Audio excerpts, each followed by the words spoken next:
may ginawang masama sa'yo, magalit ka sa ginawa niya, huwag dun sa tao mismo. Alright? Dapat ganun na isipin nyo. So kami galit. Nagalit kami. Ba't ganito ginagawa? Meron pa sa Tangasora, sa South. Habang nagkaklase kami, baha. Nakatungtong sila sa armchair. Ako nakaupo sa mesa. Isipin niyo po yun. Ha? Yun yung katotohanan.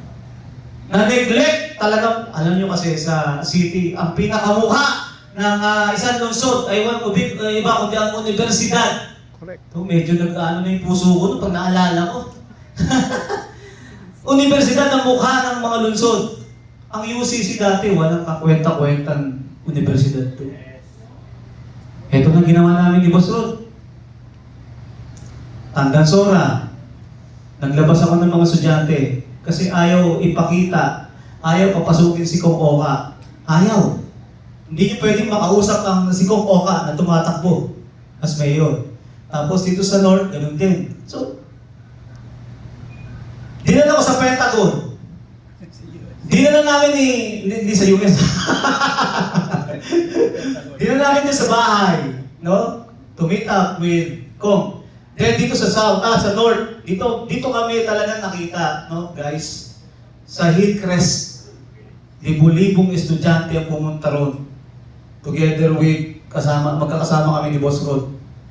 Doon na kami na-ban. Na-ban kami. No? Na-ban kami. Actually, ako nga, papagano na ako eh. Papagano ako. No? Natakot na ako sa buhay ko, pero bahala na. Sige, para matapos na to. Alright? I'm not joking. I'm not joking.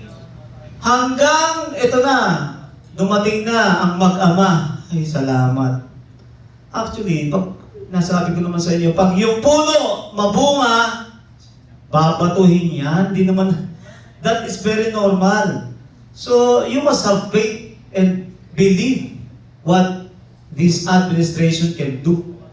Yung leadership, understood. Hindi naman pwede mong maitayo ang isang pamahalaan ng isang oras. Mahabang panahon yan, no? Evolution. Pero, meron tayong growth and development. Kaya nga ito na,